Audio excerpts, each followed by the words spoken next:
नमस्कार मित्रों, मैं अजय सर संस्कृत आप सबका अपने YouTube चैनल रुद्रदेव क्लासेस एवं knowledge of symbol with Ajay Korwal में हार्दिक स्वागत करता हूं।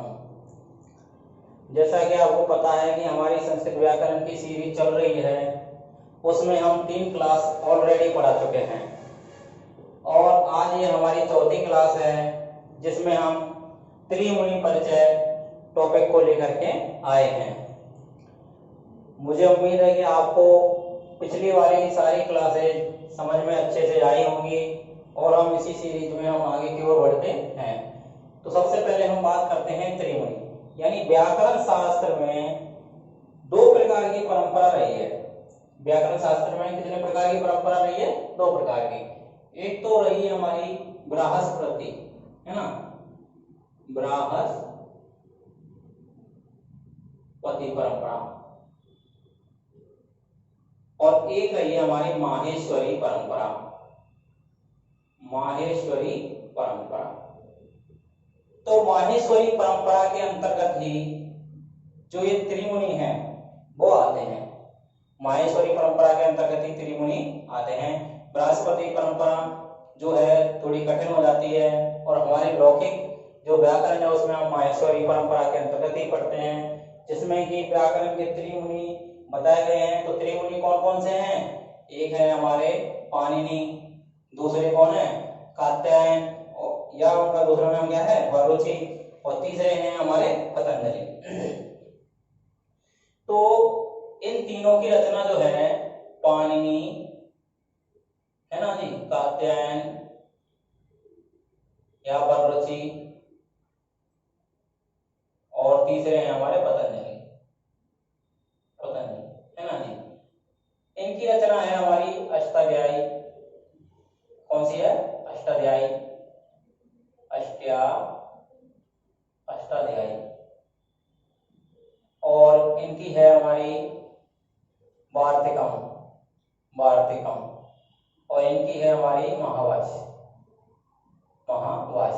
देखिए, पाणिनि की रचना है अष्टाध्यायी, कात्यायन की रचना है वार्तिकम और पतंजलि की महावास्यम।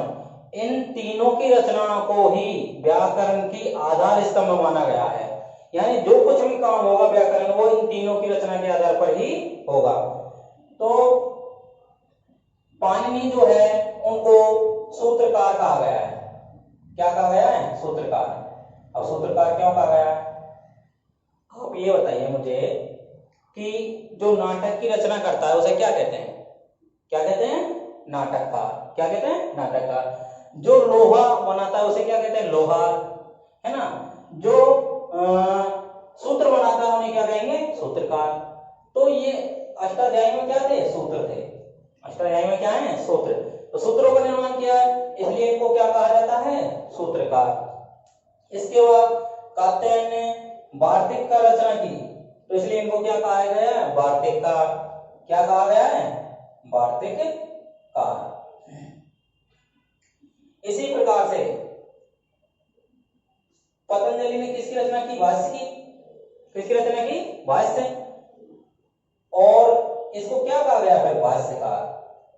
भाष्यकार यानी भाष्य को करने वाला। ठीक है जी। तो इस प्रकार से हमने देखा कि पाणिनि ने अष्टाध्यायी की रचना की, कात्यायन या वरुचि ने वार्तिकम की। कात्यायन का दूसरा नाम क्या है? वरुचि। क्या है दूसरा नाम? वरुचि।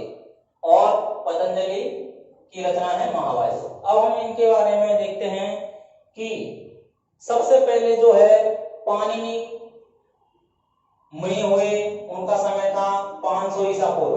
उनका समय क्या था?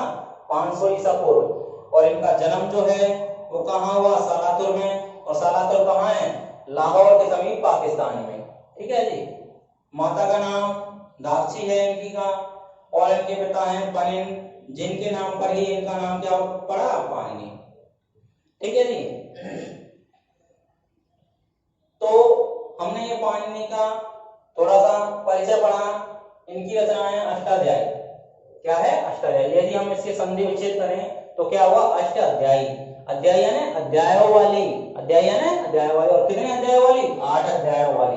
कितने अध्याय वाली? बोलिए 8 अध्याय वाली। तो 8 अध्याय हैं इसमें। कितने अध्याय हैं? 8। इसके बाद में कात्यायन का जो समय है वो 350 ईसा पूर्व है। कितना है? 350 ईसा पूर्व। यानी पाणिनि के बाद में कात्यायन हुए, जिनकी जो समय है वो 350 ईसा पूर्व है। और उनके बाद में क्या हुए? पतंजलि, जिनका समय क्या है? 200 ईसा पूर्व।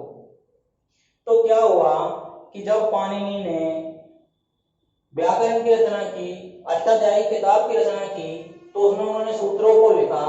तो उन सूत्रों के बाद में कात्यायन ने वार्तिकों को लिखा। कात्यायन ने किसको लिखा? वार्तिकों को।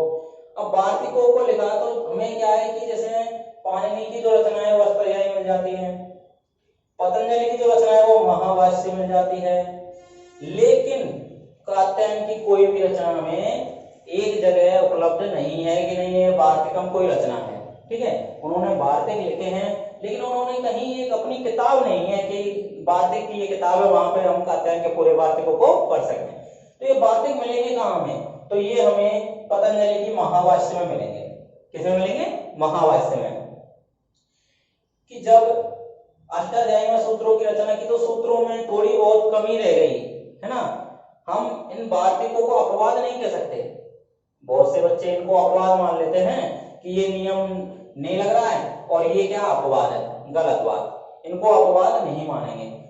इन्होंने क्या कहा है? इनको हमेशा सर्वोच्च दर्जा दिया है इन्होंने, यानी सभी ने पाणिनि को सर्वोच्च दर्जा दिया है। और क्या कहा है कि हाँ भाई पाणिनि जी, आपकी जो आपने लिखा है सूत्र वो बहुत ही अच्छा है, लेकिन इसमें थोड़ी सी ये और हो जाए तो अच्छा रहता। इन्होंने कहीं भी उनको गलत नहीं बताया कि नहीं ये गलत है। उन्होंने ये कहा आपने जो लिखा है वो सर्वश्रेष्ठ है, यदि थोड़ा सा इसमें ये और ऐड हो जाए तो बहुत ही अच्छा होगा। तो इस हिसाब से उन्होंने जहां कहीं भी कमी लगी उन जगह पर उन्होंने क्या लिखे? वार्तिक लिखे। अब वार्तिकों को लिखने के बाद में कहीं उन्होंने ये भी कहा है कि ये सूत्र नहीं होना चाहिए, आपने अच्छा लिखा है लेकिन ये सूत्र नहीं होना चाहिए, उसकी जगह उन्होंने वार्तिक कहा है कि ये होना चाहिए, है ना। अब इसके बाद में ये जो सूत्र है वो छोटे होते हैं, उनको समझने में कठिनाई होती है। वार्तिक भी उन्होंने छोटे ही लिखे थे उनको समझने में। तो पतंजलि ने क्या किया कि उनके ऊपर भाष्य लिखा। क्या लिखा? भाष्य। भाष्य क्या होता है कि सूत्र को खोल खोल कर आराम आराम से मतलब पूरी व्याख्या करना उसकी। तो उन्होंने भाष्य इतने बड़े लिख दिए, इतने बड़े लिख दिए कि वो महाभाष्य कहलाए। क्या कहलाए? महाभाष्य कहलाए। तो उन्होंने महाभाष्यों की रचना की। इसके बाद में ये आपने इनको देख लिया। अब हम इनके बारे में थोड़ा सामान्य परिचय देख लेते हैं कि अष्टाध्यायी जो है उसका दूसरा नाम क्या है? शब्दानुशासनम। अष्टाध्यायी का दूसरा नाम क्या है? शब्दानुशासनम। अभी मैंने आपको बताया कि अष्टाध्याय 8 अध्याय वाली, तो इसमें कितने अध्याय हैं? 8 अध्याय हैं। अब एक अध्याय में कितने पाद हैं? 8 अध्याय हैं, एक अध्याय में 4 पाद हैं। कितने पाद हैं? 4। अब जैसे हम 1 रुपए का यदि हम कहें कि 1 रुपए का पाद मतलब चौथाई हिस्सा, पाद मतलब क्या होता है? चौथाई हिस्सा। जैसे 1 रुपए के हम पाद के बाद देंगे तो 25 पैसे हो जाता है। तो उसी हिसाब से यानी चौथाई हिस्सा, यानी एक अध्याय में 4 पाद हैं। कितने पाद हैं? 4। एक अध्याय में 4 पाद हैं। और अध्याय कितने हमारे? 8। कितने अध्याय हैं? 8। तो टोटल कितने अध्याय हो गए? 32, है ना। यही क्वेश्चन यूपी टेट में भी आया था कि अष्टाध्यायी में कुल कितने अध्याय हैं? तो 32 अध्याय हैं। ठीक है।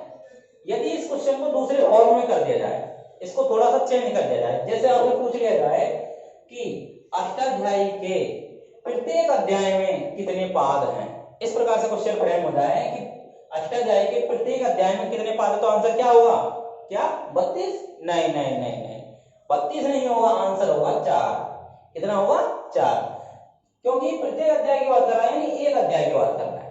तो आपसे अब मैंने आपको मान लीजिए पढ़ा दिया कि 32 अध्याय, और वहां दूसरा हिसाब से क्वेश्चन आ गया कि प्रत्येक अध्याय में कितने होते हैं, तो आप तो कहोगे सर ने तो 32 पढ़ाया। भाई अपने दिमाग का भी तो यूज कीजिए कि किस हिसाब से क्वेश्चन पूछ रहा है। तो यहाँ पढ़ाने के बाद में हम क्वेश्चन फ्रेम भी बता रहे हैं, जिससे आपको आसानी रहेगी कि हाँ क्वेश्चन किस हिसाब से पूछे जाते हैं। इसके बाद में सूत्रों की संख्या आती है, तो यहाँ पर 14 तो माइनस सूत्र हैं। कितने सूत्र हैं? 14 माइनस सूत्र हैं और 3978 सूत्र हैं। अब सूत्रों का कहीं भी इतना आता नहीं है, और आएगा तो लगभग 4000 के समथिंग सूत्र हैं। ठीक है, अब हम बात करते हैं कि जो अष्टाध्यायी है उसमें प्रथम सूत्र क्या है। तो प्रथम सूत्र है इसमें वृद्धि राधेच। कौन सा सूत्र है? वृद्धि राधेच। ये क्वेश्चन सीधे होके आते हैं एग्जाम में कि अष्टाध्यायी का प्रथम सूत्र कौन सा है, सीधा ही आता है ना। और अंतिम सूत्र पूछ लेता है कभी कभार कि अष्टाध्यायी का अंतिम सूत्र क्या है, तो है। ठीक है जी। इसके बाद में कात्यायन की बात करते हैं हम, तो कात्यायन जो बररुचि हैं उनका दूसरा नाम, उन्होंने वार्तिक लिखे, और कितने वार्तिक लिखे? 1500 सूत्रों पर लगभग 4000 से 5000 वार्तिक उन्होंने लिखे। ठीक है, और 836 जो वार्तिक हैं वर्तमान में कहाँ है? सिद्धांत कौमुदी में प्रचलित हैं। कहाँ प्रचलित है? सिद्धांत कौमुदी। अब सिद्धांत कौमुदी किसकी रचना है? तो सिद्धांत कौमुदी किसकी रचना है? किसकी है? भट्टोजी दीक्षित की। ठीक है जी, सिद्धांत कौमुदी किसकी है? भट्टोजी दीक्षित की है। यदि हम इसका लिखें यहाँ, किसकी रचना है? भट्टोजी दीक्षित की। भट्टोजी दीक्षित। ठीक है जी, भट्टोजी दीक्षित की रचना है। और एक हमारी लघु सिद्धांत कौमुदी है, और वो किसकी रचना है? भरद्वाज की। किसकी है? भरद्वाज की। लघु सिद्धांत कौमुदी किसकी है? लघु सिद्धांत कौमुदी ये किसकी है? भरद्वाज की। ठीक है जी। अब यहाँ सिद्धांत कौमुदी और यहाँ भी सिद्धांत कौमुदी, यहाँ लघु आ रहा है, यहाँ नहीं आ रहा है। अब यह कंफ्यूज हो जाए कि सिद्धांत कौमुदी और लघु सिद्धांत कौमुदी रचना कैसे याद रखें वही। तो क्या है कि ये जो भट्टोजी दीक्षित है, ये भरद्वाज का गुरु है। कभी कभी एग्जाम में यही पूछ लिया जाता है, भरद्वाज का गुरु कौन है? तो भट्टोजी दीक्षित। तो भरद्वाज का गुरु कौन है? भट्टोजी दीक्षित। अब भरद्वाज का गुरु भट्टोजी दीक्षित है, तो भट्टोजी दीक्षित का जो चेला है वो कैसा रहेगा? छोटा ही तो रहेगा भाई, लघु रहेगा। भट्टोजी दीक्षित का चेला कैसा रहेगा? लघु, यानी छोटा, यानी चेला ही होता है ना। तो ये लघु यानी इसमें लघु आ गया। इस हिसाब से आप इसकी पहचान कर सकते हैं, आपको पहचानने में दिक्कत नहीं होगी। अब हम आगे बात करते हैं, ये हमने पढ़ लिया, अब हम इसकी भी देख लेते हैं थोड़ा सा। देखिए, महाभाष्य की हम बात कर रहे हैं कि महाभाष्य में कुल 85 आयनिक हैं, 85 है ना, 85 आयनिक हैं। और कुछ के मत के अनुसार 84 की ही प्रमाणिकता मानी गई है, यानी कहीं हमें 84 भी मिलते हैं देखने को और कहीं 85 भी मिलते हैं। अब आयनिक क्या होता है? ये एक शब्द आया आयनिक। आयनिक क्या होता है?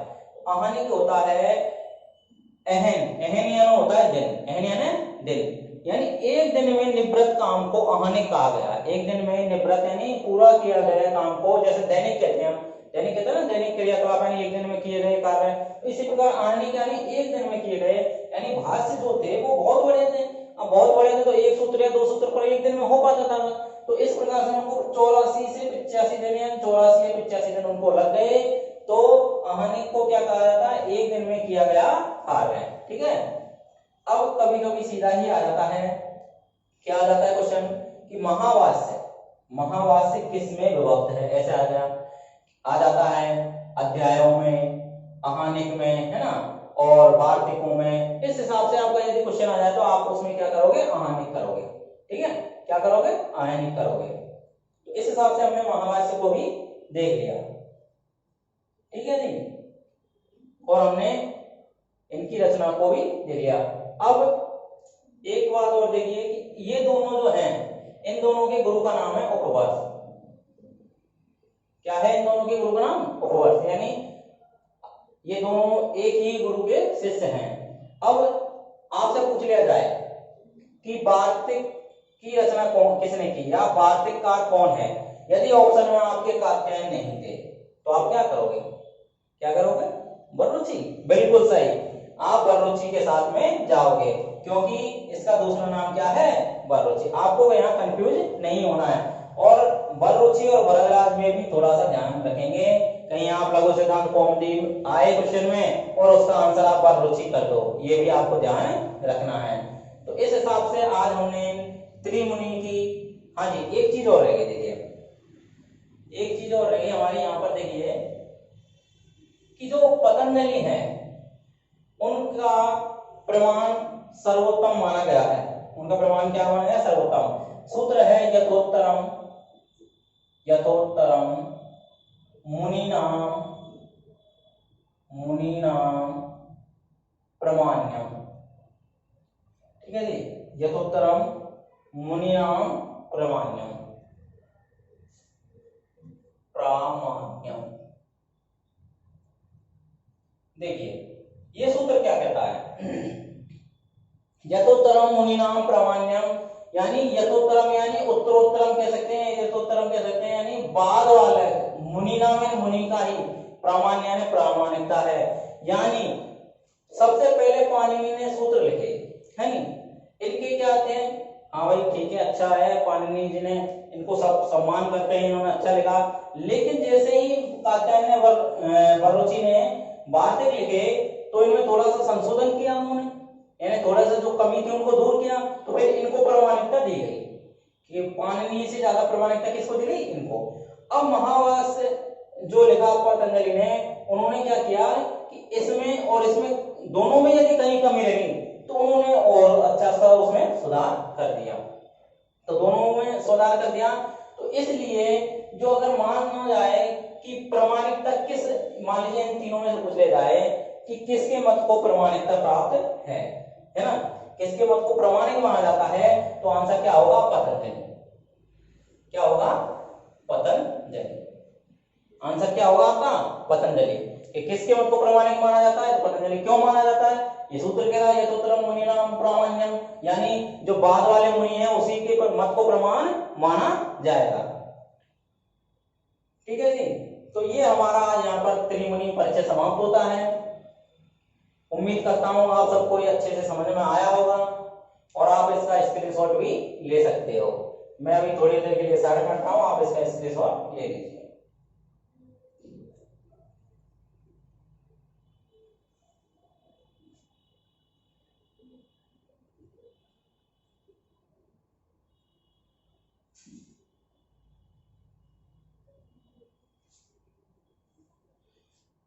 हाँ, तो आपने स्क्रीनशॉट इसका ले लिया होगा। अब मैं आपसे यही अपील करूंगा कि यदि आपको मेरा ये पढ़ाया हुआ कंटेंट पसंद आया है तो आप मेरे चैनल को लाइक करें, सब्सक्राइब करें और शेयर करें, जिससे कि आपके साथ साथ किसी और का भी भला हो सके। और आप लगातार कंटिन्यू मेरे साथ बने रहें, मैं लगातार आपको व्याकरण की वीडियो प्रोवाइड कराता रहूंगा और उम्मीद है कि मैं पूरा ही रीड के हिसाब से पूरा ही व्याकरण का सिलेबस आपको यहाँ पर करवाऊंगा। और ये जो व्याकरण है आपकी हर जगह काम आएगी, चाहे वो सेकंड ग्रेड हो, चाहे फर्स्ट ग्रेड हो, चाहे रीड हो, यानी व्याकरण का कहीं भी यदि संस्कृत का टॉपिक आता है तो वहां ये आपको लिए काम आएगी। तो लास्ट में मैं यही कहूंगा, एक बार में यदि आपको ये पसंद आया तो लाइक करें, सब्सक्राइब करें। धन्यवाद, खुश रहो, घर में रहो। नमस्कार जी।